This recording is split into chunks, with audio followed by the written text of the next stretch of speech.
Você certamente já ouviu um ditado que diz: o peixe morre pela boca. Eu não sou lá um grande pescador, mas eu gosto de pescar. E eu posso falar com propriedade de que ele realmente morre pela boca. É o ato e o desejo dele de se alimentar. É o desejo dele de devorar tudo que tem à sua frente, é que faz com que ele engula inteiro aquilo que lhe é servido. E esse inteiro, logicamente, no meio existe um anzol.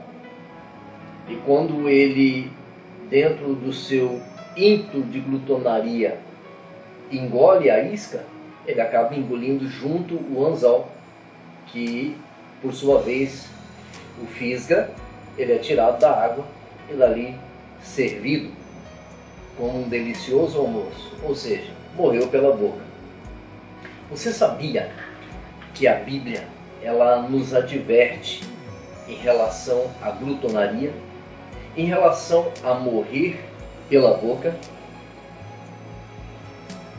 A palavra de Deus, em Provérbios capítulo 23, no versículo 1 e no versículo 2, traz para nós um conselho precioso em relação a esse tema, a glutonaria.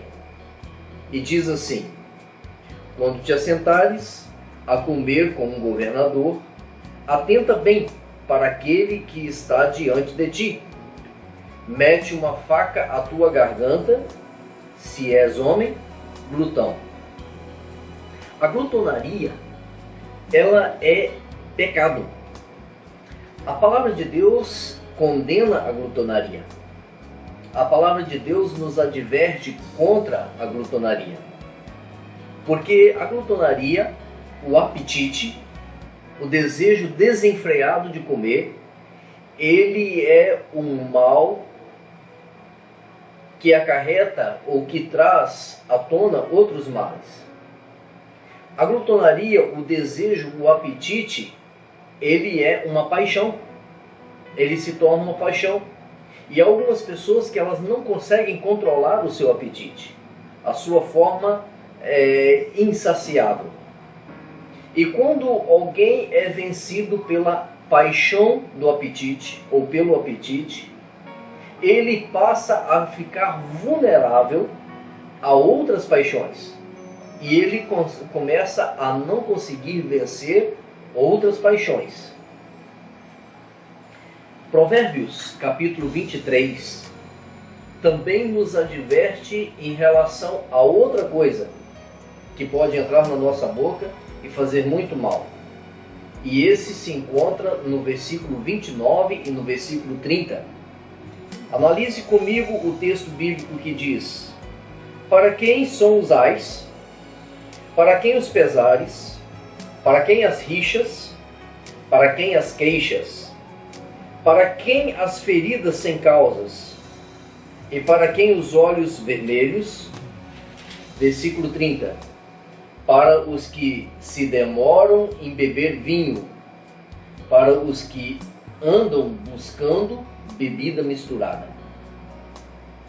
Há duas coisas então em Provérbios capítulo 23, das quais nós somos advertidos. A primeira, como falamos anteriormente, é em relação ao apetite, aquilo que nós comemos. E você pode olhar e dizer o seguinte: mas eu como coisas saudáveis. Até as coisas saudáveis, comidas em demasia, elas fazem mal para a saúde, para o físico, para o espiritual e desencadeiam uma falta de controle da pessoa. E o segundo é em relação àquilo que nós bebemos. Há alguns líquidos que são preciosos a serem bebidos. Água, por exemplo, que nós temos que tomar dependendo da função que exercemos, dependendo da atividade que nós temos, de 6 a 8 copos. Também não deve se beber de forma demasiada, porque vem fazer mal também. Algumas pessoas dizem: a água não faz mal, eu posso beber o tanto que eu quiser. Não, é engano. Em relação a outros líquidos, como sucos naturais, saudáveis, agora a Bíblia nos adverte contra bebidas alcoólicas. bebidas com volumes elevados ou volumes baixos de álcool. A bebida, quando ela contém álcool, ou seja, o volume de álcool ingerido, ele afeta diretamente a uma célula chamada neurônio, que é a única célula do nosso corpo que ela não é uma célula renovável. Ou seja, você perdeu mesmo, não vai ser substituída. E um copo de cerveja, ele mata o equivalente a 20 mil neurônios de uma pessoa. Você já pensou quantos neurônios uma pessoa perde ao longo da vida se ela viver uma vida de embriaguez, de vício da bebida? Em relação à alimentação, também tem esse mesmo conceito. Alimentação saudável. Alimentação, por mais saudável que ela seja, o nosso corpo tem um limite do qual ele suporta, do qual ele necessita para que ele esteja bem alimentado, para que ele tenha condição de funcionar corretamente bem e para que você possa ser ajudado tanto físico, mental e espiritualmente. A glutonaria é um dos males que muitas vezes é irremediável, porque ele se transforma em um vício. Precisamos ter o domínio próprio, precisamos dominar as paixões. E a glutonaria é uma das paixões que devem ser dominadas pelo ser humano. Caso contrário, nós entramos em um terreno perigoso. Geralmente uma pessoa, quando ela se alimenta em demasia, ela precisa de ter um alto fluxo de sangue no seu estômago, e quando isso acontece em demasia e constantemente, falta sangue e oxigênio em outras partes vitais do corpo. Por exemplo, a mente, para pensar, refletir e para tomar decisões sábias. Há um texto que eu gosto muito e que eu gostaria de compartilhar com vocês.